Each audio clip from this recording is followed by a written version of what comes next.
Oh, good. We're gonna have to start following you on Twitter. Okay, Xbox or PlayStation? Oh, you cannot ask me that question. Well, okay, let me ask you differently. Are you a gamer? I actually am not a great gamer. Now, I have Xbox and PlayStation. My brother, my niece and nephew, they're all gamers. My husband's a gamer. I am. I make gaming hardware. Okay, that's good. Okay, okay. Well, I'm just gonna make you more mad. iOS versus Android. These are difficult lightning I round know. questions here, Mary. But I must say I am an iPhone user. So Okay. Well, partly I asked that because I'm an Android user and I'm in my house not popular because I apparently mess up the group chats every time. But what can I say? Um, Tell us about what's your hidden talent. what's my hidden talent? Actually, I like to cook. I don't know if that's hidden because I don't practice it very much. I do like to cook. It's a weekend activity every once in a while. What's your favorite thing to make? Uh, Chinese, home style Chinese cooking. It reminds me of what it was like to grow up. So I try to repeat some of mom's recipes. Oh, that's awesome. Can we come over? If you could delegate one thing in the future, like a task that you have to do, a daily task that some automation could take over, what would it be? Hmm. Laundry would be nice. What do you think?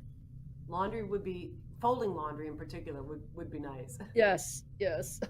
What's do you have a bucket list and is there one thing you still haven't crossed off that you want to cross off? Well, I would say that the bucket list continues to grow, but we do like playing golf, and so playing golf Wow. at lots of different places would be fun. But one day I'd like to play golf at Augusta. I think that would be a fun thing to do. So, Awesome. Golf is my aspirational sport. It's probably never going to happen. Okay, last lightning round question. This isn't lightning round. Just help us with the future, okay? And you and I talked about this meta. The metaverse is probably the buzziest, new buzz thing after cryptocurrency. But as you think about all the factors and forces, you think about the future. Define maybe what the metaverse might be to us in our lives. well, Mary, the metaverse is really an extension of what we're doing today. I mean, we are collaborating together. We're talking to a bunch of folks in a virtual meeting. The metaverse is really about creating a virtual world, and I do believe that we are on our way to something like the metaverse. And it's the idea that we want to be able to collaborate, do business, spend time together, work together, play together in a world that doesn't require us all to be in the same place at the same time. And so, the idea that we can continually make our interactions more realistic, and you can think about, for example, online gaming. Like, why is gaming so exciting? I mean, it's not because people want to play games with themselves. It's because they actually want to play games with their friends. They want to be in the same world. They want to be able to keep score. They want to see who wins, and they want to experience that together. That's sort of the future. And if you think about that, on steroids, it's how do we visit, Mary? That it feels more than just we're looking at each other on screen, right? I'd like to be sitting in your living room. It looks really comfortable. How do we make that feel like more of an experience? I think technology is completely capable of doing that. I mean, it's amazing what we've been able to do. But as you said earlier, we haven't even figured out how to do meeting yet. It still Yeah. takes work because we're still having to think about how we use technology. And if we do this well, you will not have to think about it anymore. It'll be so intuitive. I believe in this kind of intuitive, instinctive. You want technology to be that easy to use that everybody just wants to use it. Fantastic. Well, listen, I just want to thank you for a great discussion today. And on behalf of the entire Chicago business community, I'd like to thank you for your insights and your time with us today. It's really been valuable. Lisa, thank you so much for being here tonight with your husband. We're honored to have you here as Time's 2024 CEO of the Year. I will start with an easy question. President Trump takes office in a few weeks. Will the new administration be good or bad for the chip industry? Why don't we go back to the Kate and Clark like numbers, I like that. That was a very nice introduction. First of all, Sam, Jess, thank you so much. This is such an honor to be here and such an honor to be amongst this company. The truth is, we all think about what might happen, but the most important thing for our business, and probably most businesses, is just having certainty on what's going to happen. So, since the election, I think all of us in business have been, thinking about, just what the next 4 years projects, and I think we are optimistic about, business. We're optimistic about the opportunities. Obviously, in the semiconductor world, for us in chips, we're a little bit of a sensitive topic. Sure. We'll get into that. Yes, but but overall, I think certainty is a good thing. Good. You have in the past called AI the most transformational technology you've seen in your career. I'm curious, for this crowd, what do most people get wrong about AI? Well, let me ask, so how many people in the audience use AI every day? It's pretty good. I think that is the most amazing thing. That's why I believe AI is the most important technology that I've certainly seen in my career. And back to what people may not quite understand is two things. One is we're at the very, very, very beginning of AI. So whatever you think you're doing today that seems amazing, it's going to be 10 times more amazing, even 12 months from now, because we're at the very early part of the learning curve. And because we're learning, it's not always going to be right. And so the fact that AI is not right today doesn't mean that it's not the most important technology ever. And Sarah is sitting right here at our table. The street always wants the answer today or tomorrow. It might take a little bit longer than that, but I think over this is a 5 to 10 year cycle that we're in, and we're at the very beginning of the cycle, and that's what's so exciting about it. I'd love to get into some of the geopolitical issues that you and your company sit across. Today, AMD's most advanced chips are made outside the United States. When will they be made here? So, I would maybe even take a step back and say, 5 years ago, nobody thought about where chips were made, right? Nobody thought about where do you get your next chip, and that is what has really changed for our industry. Is chips are now at the backbone of everything. Everything you do, whether it's something in your business or something in your home or something in your community, goes through probably thousands of chips a day, and that's what makes it so important. And I think the turning point was actually during the pandemic, when people couldn't get enough chips. If you remember, people were wondering why were the cars constrained because you didn't have enough chips. Why couldn't you get your computers when you needed it? And that's when it became important as to where you can actually manufacture chips. So yes, from a political standpoint, geopolitical standpoint, it wasn't that important 5 or 10 years ago, so it wasn't something the United States focused on.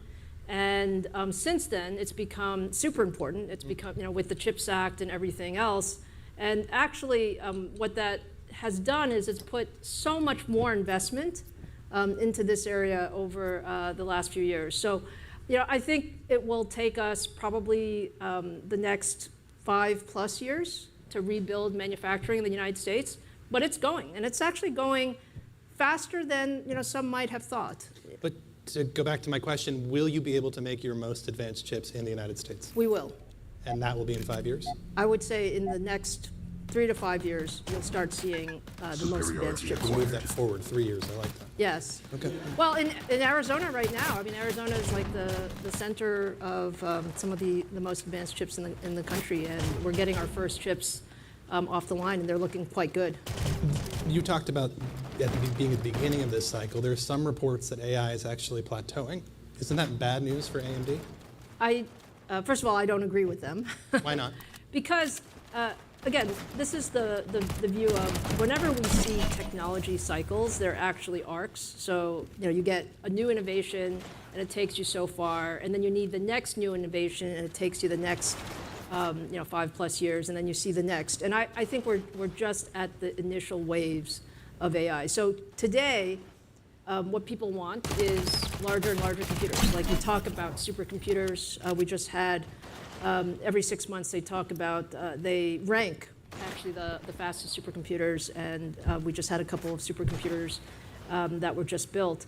We'll have a faster one, like a year from now. And the innovation that happens when you have all of this engineering talent come together, there are lots of new ideas, lots of new algorithms out there. And probably what I find most exciting about AI is that you can think about AI solving a broad set of issues. Like you think about ChatGPT today, you can ask it questions, you can, we're talking about some of the things that you might do with time. You can see the ability to transfer lots of general information, but there's also a really interesting part of AI that how you can go really deep and solve some of the world's hardest problems. Like this idea that you can accelerate the rate and pace of medical discovery. Like I'm really interested in how AI and healthcare come together because healthcare is so personal to all of us, right? We all have family, friends that have been impacted by various diseases. If we can accelerate drug discovery, if we can accelerate finding some of these, the next wave, I believe you can do that with the next set of AI. So I don't think we're anywhere near plateauing. I think you might need to do it a different way. And we've always had this notion as engineers that when you reach a roadblock, you find your next set of ideas to go forward. Well, speaking of doing it a different way, AI requires a massive amount of energy. Is it making our climate worse? Is it harming our planet? I think we are all in this place where power is one of the key things that we think about. How do we get enough energy for what we want to do? You do need a lot of energy to run these massively powerful systems.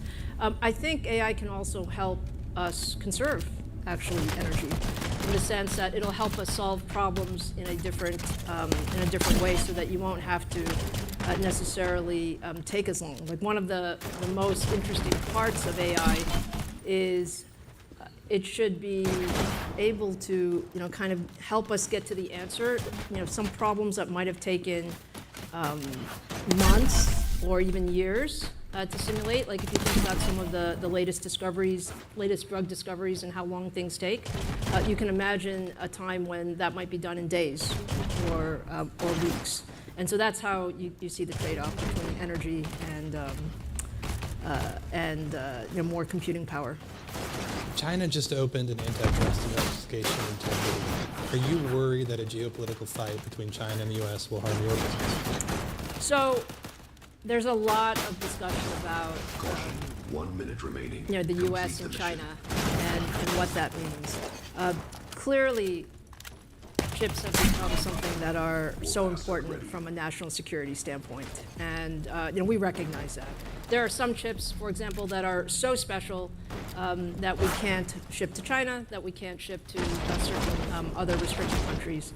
I think balance is always important in these things. Look, China's also an important market for us. We think about China as there are lots and lots of uses of semiconductors, and we like to have balance in this. It's so important. We talked about the new administration at the top.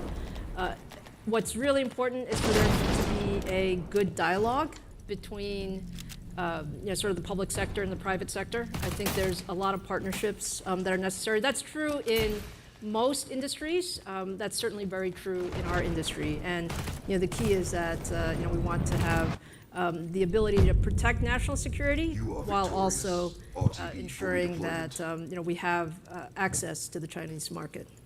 Those who work with you say you're a competitive person. Is that okay?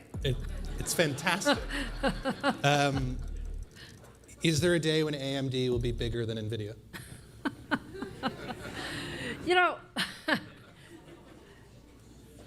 Competition is a good thing, but one doesn't, I believe that there are multiple winners in this market. And the key for us is, are we putting out new technology?